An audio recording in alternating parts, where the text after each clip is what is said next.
ഈ പൊൻകുഴിപ്പുഴ പൊന്നും കൊണ്ട് കാട്ടിലേക്ക് ഓടിക്കളഞ്ഞുവെന്നും അതേപോലെ നരസിക്ക് നര വീണു എന്നൊക്കെ പറയുന്ന പ്രയോഗങ്ങൾ കവിതയിൽ കാണുന്നുണ്ട്.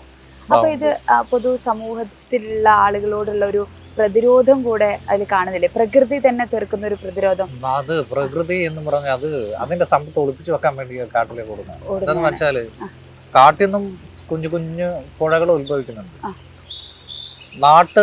നാടുകളിൽ നിന്നും ഉത്ഭവിക്കുന്നു. ഓരോ മലകളിൽ നിന്ന് ഇങ്ങനെ ആ, ഉത്ഭവിച്ച് ഒഴുകി വരുന്നല്ലേ പൊൻകുഴി പുഴ. ഉം, പൊൻകുഴി പുഴ അങ്ങ് ബത്തേരിക്ക് അപ്പുറത്ത് ആ, ചുള്ളിയോട് അതിന്റെ ആ ഭാഗത്ത് നിന്ന് അവിടെ നിന്ന് കണ്ട ഉത്ഭവിച്ചു വരുന്നത്. വരുന്നത്. അപ്പൊ ഈ ഗ്രാമങ്ങളിലൂടെ നടക്കുമ്പോൾ അവിടുത്തെ ആ പുഴയുടെ ഏകദേശം പകുതി ചൂഷണത്തിന് വിധേയമാണ്. വിധേയമായി മണൽ ആ വാരുന്നു. മണൽ വാരുന്നു, ആ, പ്ലാസ്റ്റിക് വലിച്ചെറിയുന്നു, ആ, അല്ലെങ്കിൽ അവിടുത്തെ സമ്പത്ത് കൊള്ളയടിക്കുന്നു, പുഴയുടെ സ്വന്തം സമ്പത്ത്.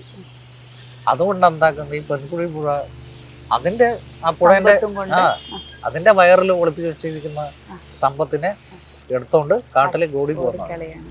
എന്താ കാട്ടിൽ ഓടി കഴിഞ്ഞാൽ മറ്റേ ഫോറസ്റ്റ് അല്ലേ, ആ, ഫോറസ്റ്റുകാർ അവിടെ നിന്ന് നമ്മൾ നാട്ടുകാർ പോയി ചെന്ന് എടുത്താൽ പിടിക്കുമല്ലോ. ആ, അതുകൊണ്ട് അത് കാടാണ് വിചാരിച്ചു സുരക്ഷിതമായിട്ടുള്ള ഇടം എന്നുള്ള അർത്ഥത്തില്. ഇടം അങ്ങനെ ഉദ്ദേശിച്ചാണ് പൊൻകുഴി പുഴനെ ആ രീതിയിലാക്കിയത്. പിന്നെ നരസിപ്പുഴ അത് ബത്തേരിയിൽ നിന്ന് വരുന്നതാണ്.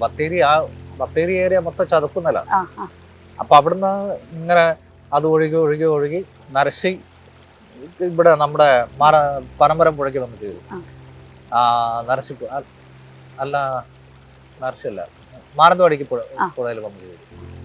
ആ നരസിക്ക് അങ്ങനെ ഈ നരസിപ്പുഴ ഒഴുകി ഒഴുകി അതിന് വയസ്സായി എന്നാണ് പറയുന്നത്. ആ, വാർദ്ധക്യം, അതായത് ആ അടിത്തട്ട് കാണുകയാണെന്നാണ് ആ ഉദ്ദേശിച്ചത്. ആ, അത് വയസ്സായി, ഈ പുഴ ഒഴുകി ഒഴുകി അതിന് വയസ്സായല്ലോ. ആ, അപ്പൊ അതിന് നിറ വീണു ഏഹ് അതാണ്. വന്നോണ്ടിരിക്കുകയാണ്, അത് നശിച്ചുകൊണ്ടിരിക്കുകയാണ് ആ, എന്നൊക്കെ ഉദ്ദേശമാണ് അങ്ങനെ ഉദ്ദേശിച്ചാണ് എഴുതിയത്. എഴുതുന്നത്.